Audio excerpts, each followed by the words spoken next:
Hola amigos, ¿todo bien? Hoy nuestro estudio es el santuario. El santuario en el contexto del gran conflicto y también en la restauración de la verdad. Este es un tema fundamental. La Biblia dice aquí en el libro de Éxodo capítulo 25 versículo 8, «Y harán un santuario para mí, y habitaré en medio de ellos». Ese versículo resume prácticamente todo lo que tenemos que estudiar hoy.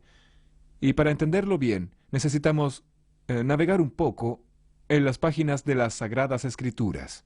Aquí en mi computador tengo muchas informaciones importantes que me gustaría presentarle a usted. Primeramente, antes del pecado, el relacionamiento de Dios con el hombre era cara a cara. Está en el libro de Génesis, en el capítulo 2, del 15 al 17. Cuando Dios se comunicaba con Adán y Eva era cara a cara. Eso antes del pecado. Luego, después del pecado, el hombre no puede más tener ese relacionamiento cara a cara con Dios. El hombre pecó y se escondió de Dios. Por eso Dios llegó al jardín del Edén al terminar el día, como de costumbre, y Adán y Eva no estaban allí. Y dice la Biblia que Adán y Eva dijeron, «Señor, oímos tu voz y tuvimos miedo y nos escondimos». Vea que luego, después del pecado, el hombre solo oía la voz de Dios. Ya no tenía más ese relacionamiento cara a cara. Muchos años después, en la época del profeta Isaías, el profeta dijo en el capítulo 59, versículo 2, dijo esto: «Pero vuestras iniquidades han hecho división entre vosotros y vuestro Dios, y vuestros pecados han hecho ocultar de vosotros su rostro para no oír». Vea que en la época del profeta Isaías, el hombre ni siquiera oía más la voz de Dios. Y en los días de hoy, leemos en Apocalipsis 3:20, «He aquí, yo estoy a la puerta y llamo. Si alguno oye mi voz, abre la puerta. Entraré a él y cenaré con él, y él conmigo». ¿Percibió el distanciamiento? ¿Percibió la brecha que quedó? El hombre tenía comunión plena con Dios, pero el pecado lo apartó, lo apartó, lo apartó, lo apartó. Y hoy, infelizmente, nosotros, los seres humanos, ya no conseguimos más oír la voz de Dios. Por esta razón, ya que el pecado hizo esa separación, ese muro de separación, entonces, basado en eso, y por esta razón, es que Dios pidió, y está aquí en la Biblia, Dios pidió, «Hagan un santuario, y yo habitaré en medio de ellos». Y ahí Dios pide hacer el santuario. En el capítulo 25 de Éxodo, Dios dice cuál material debería usar para hacer el santuario. Y allí habla de oro, plata, habla también de bronce, menciona los colores, las medidas. Dios da toda la orientación para que el santuario pudiera ser hecho. Y así, Dios pidió a Moisés que hiciera el santuario. Pero ¿cómo es que Moisés podría hacer un santuario si él no tenía la especialidad? No era un especialista en construcción. No sabía hacer eso. Entonces Dios le dio una visión, y la visión que Dios le dio, yo se la quiero mostrar a usted ahora. Para que Moisés hiciera un santuario semejante a aquel, vamos a acompañar en la palabra de Dios, en la Biblia Sagrada. ¿Qué visión es esa?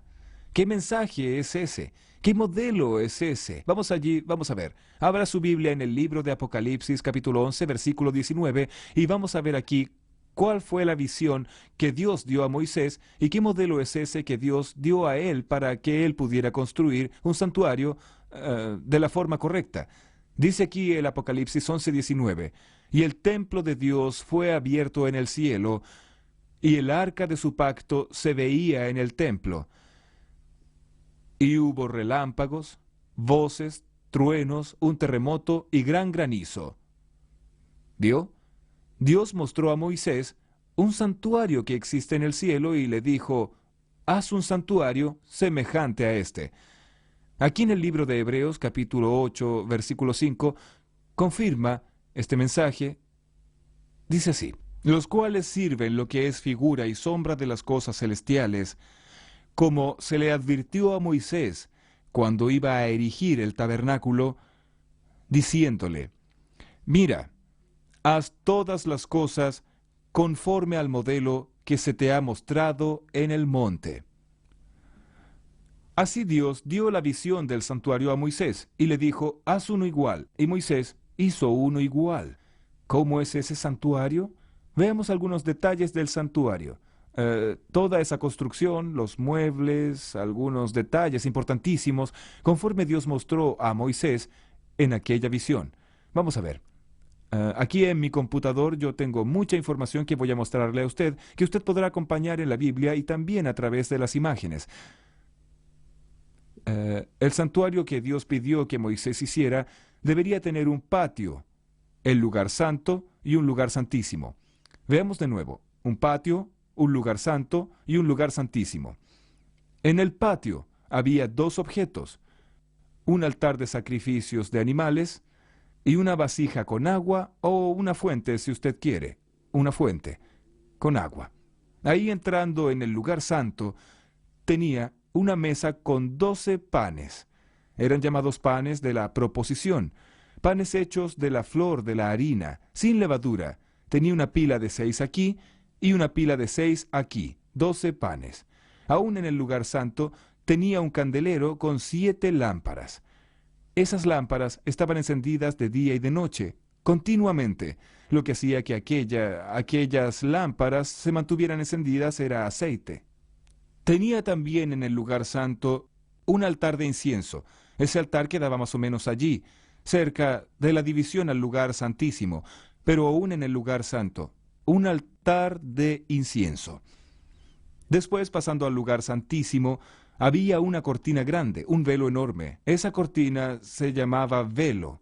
Ese velo era el que separaba el lugar santo del santísimo. En el lugar santísimo había una gran arca, una gran caja, un gran arca de madera revestida de oro, y esa arca es conocida en la Biblia como arca del pacto o arca del testimonio. Allí estaba en el lugar santísimo. Dentro de esta arca, en el lugar santísimo, estaba el maná, la vara de Aarón que floreció, y las 2 tablas de los 10 mandamientos.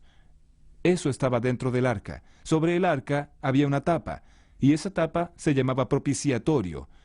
Y sobre la tapa había 2 ángeles, querubines, hechos de oro, así, uno inclinado hacia el otro, así. ¿Entendió? De esa manera, 2 ángeles sobre la tapa del arca, y ahí, en el medio de esos 2 ángeles, sobre el arca en el lugar santísimo, era exactamente allí que Dios se manifestaba una vez al año.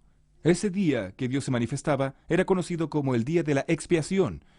Era el día de la reconciliación, el día del juicio, el día del perdón, el día de la misericordia. Ese día de expiación, Dios se manifestaba allí, en el lugar santísimo sobre el arca, entre los 2 querubines. Esa manifestación de Dios allí era conocida como Shekinah. El Shekinah era la presencia de Dios, una nube de fuego con la presencia del Dios Todopoderoso. Todo eso que acabé de presentarle a usted está en Hebreos capítulo 9 del 1 al 7. Recordando que en lugar santo el sacerdote entraba y en el lugar santísimo solo el sumo sacerdote. El sacerdote entraba en el lugar santo 2 veces al día y en el lugar santísimo el sumo sacerdote solo 1 vez en el año o al año.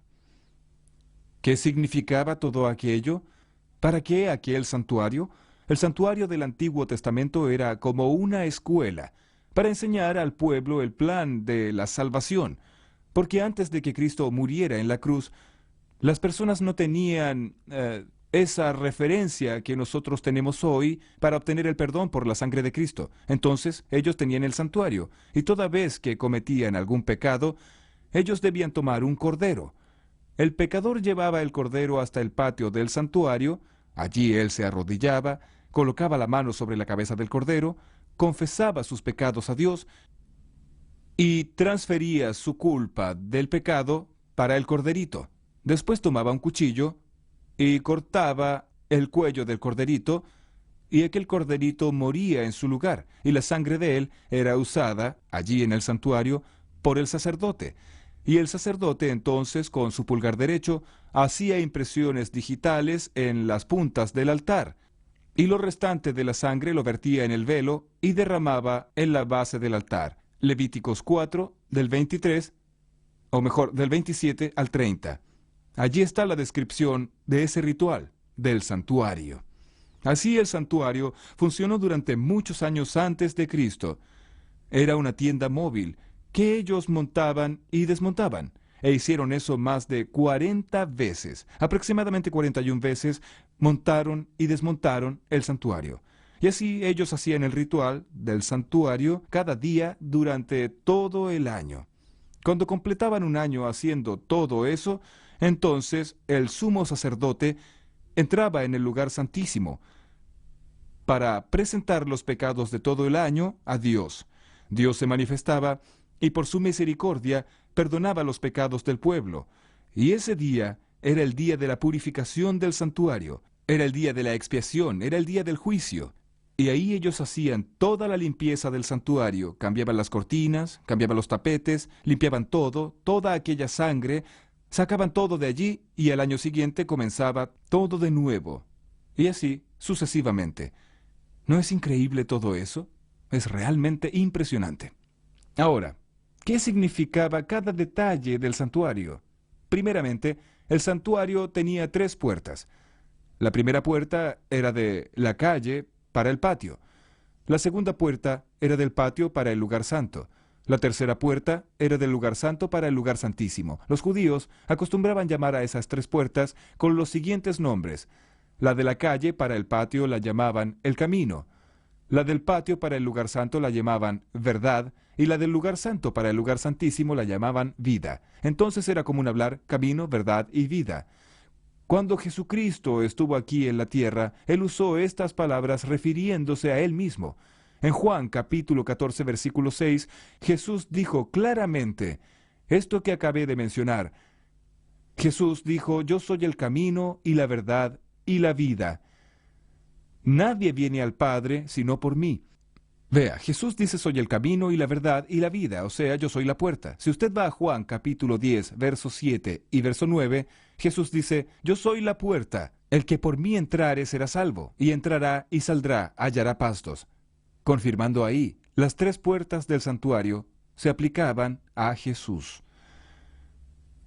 Aquí también en las ilustraciones, vea, el altar del sacrificio que había en el patio, que está en Levíticos 1, versículo 9, él simbolizaba, era el símbolo de Cristo, que se entregó a sí mismo por nosotros, como sacrificio a Dios. Efesios 5, versículo 2.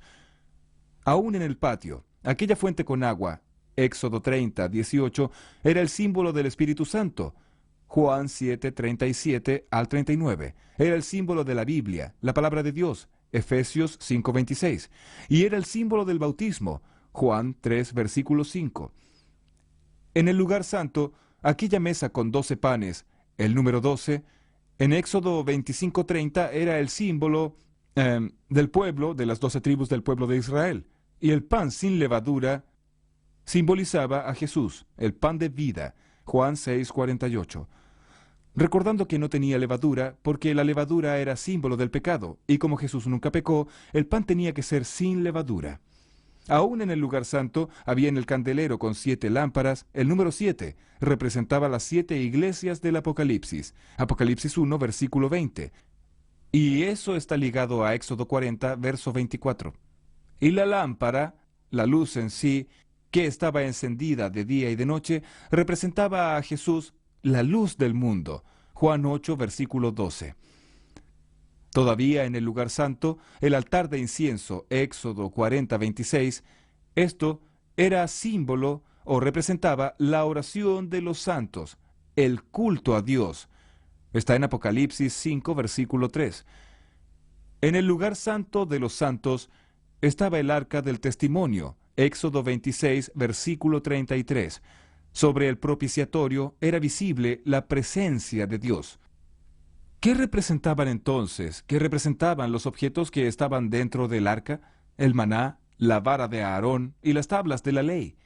El maná representaba el cuidado de Dios, que Dios proveerá. Dios cuida de nosotros y provee lo necesario para que usted y yo vivamos. La vara de Aarón representaba allí que Dios está en el control. Es Dios quien dirige a su iglesia, a su pueblo y nuestra vida. Es Dios quien está en el control de todo, inclusive de su vida. Allí estaban también las tablas de la ley. Las tablas de la ley representaban el amor y la justicia o el juicio final.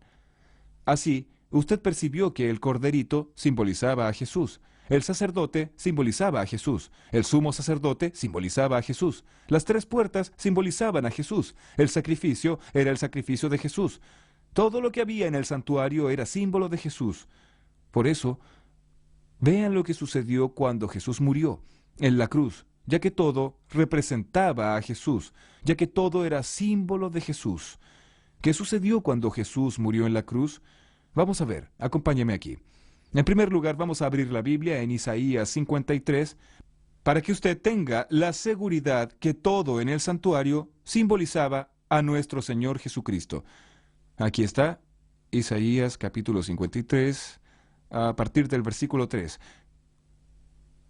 Con mucha solemnidad voy a leer. Despreciado y desechado entre los hombres, varón de dolores, experimentado en quebranto, y como que escondimos de él el rostro, fue menospreciado y no lo estimamos. Ciertamente llevó él nuestras enfermedades y sufrió nuestros dolores, y nosotros le tuvimos por azotado, por herido de Dios y abatido. Mas él herido fue por nuestras rebeliones, molido por nuestros pecados.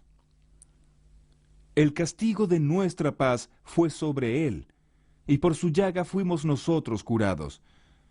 Todos nosotros nos descarriamos como ovejas, cada cual se apartó por su camino, mas Jehová cargó en él el pecado de todos nosotros, angustiado él y afligido, no abrió su boca. Como cordero fue llevado al matadero. Vea, como cordero fue llevado al matadero. Y como oveja muda, delante de sus trasquiladores, él no abrió su boca. Juan el Bautista lo reconoció como Cordero de Dios. Cuando Juan el Bautista vio a Jesús allí en el río Jordán, dijo, «He aquí el Cordero de Dios que quita el pecado del mundo». Sí, todo el ritual del santuario apuntaba a Jesús. Así como el pecador confesaba los pecados y transfería su culpa al corderito, y el corderito moría, así también Jesús llevó sobre sí nuestras culpas, nuestros pecados. Todos los pecados Jesús llevó sobre sí, e infelizmente Jesús tuvo que morir. Pero felizmente Él murió, porque si Él no hubiese muerto, nosotros no seríamos salvos. Él llevó sobre sí nuestros pecados, como el corderito también en el Antiguo Testamento simbolizaba esto. Mi amigo, mi amiga, ahora que usted entendió muy bien eso, es necesario entender el último aspecto de todo esto. Aquí en San Mateo, en el capítulo 27, en el versículo 50 y en el versículo 51, aquí dice, «Mas Jesús, habiendo otra vez clamado a gran voz, entregó el Espíritu. Y he aquí, el velo del templo se rasgó en dos, de arriba a abajo, y la tierra tembló, y las rocas se partieron». O sea, cuando Jesús murió en la cruz, todo aquel ritual del santuario acabó. Todo aquel sistema de sacrificio de corderos del pasado perdieron su valor cuando Cristo murió en la cruz. Hoy, Jesús resucitó, o mejor, Él ya está resucitado, resucitó en el tercer día, y hoy Él está en el cielo, a la derecha de Dios, en el lugar santísimo del santuario, intercediendo por nosotros. ¿Qué espera entonces Dios de mí y de usted? Por favor, venga aquí, bien cerca. Quiero hablar algo muy importante con usted. Puede aproximarse aquí. Voy a decirle algo muy importante a usted. Venga. Veamos Apocalipsis 3:20. Dice el Señor, «He aquí, yo estoy a la puerta y llamo. Si alguno oye mi voz y abre la puerta, entraré a él y cenaré con él y él conmigo». ¿Recuerda el santuario? Tenía 3 puertas. Jesús es la puerta y Jesús ya abrió la puerta de la salvación para usted cuando murió en la cruz. Hoy, solo falta que usted le abra la puerta de su corazón. ¿Cómo está su corazón? ¿Está cerrado o está abierto? Si él está abierto, felicitaciones. Pero si él está cerrado, ábralo ahora mismo. Entregue su vida a Jesús. Tome una decisión y Dios hará de usted la persona más feliz del mundo. En breve, Jesús va a volver y quiere llevarle a usted al reino de la eterna felicidad.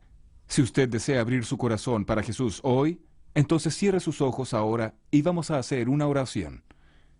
Querido Dios, muchas gracias por el estudio de hoy. Muchas gracias porque Jesús, el Cordero de Dios, que quita el pecado del mundo, llevó sobre sí nuestros pecados y su capacidad para perdonar es mucho mayor que nuestra capacidad de pecar. Yo te entrego esta persona que está estudiando la Biblia conmigo en tus manos, en el nombre de Jesús. Amén. Con la sangre del Cordero Redentor, que la paz de Dios llene mi alma entera y mi corazón. Jesucristo mora en mí. Quiero ser tu voluntad. Purifícame con la sangre del Cordero Redentor, que la paz de Dios llene mi alma entera y mi corazón. Jesucristo mora en mí. Quiero ser tu voluntad. Jesucristo mora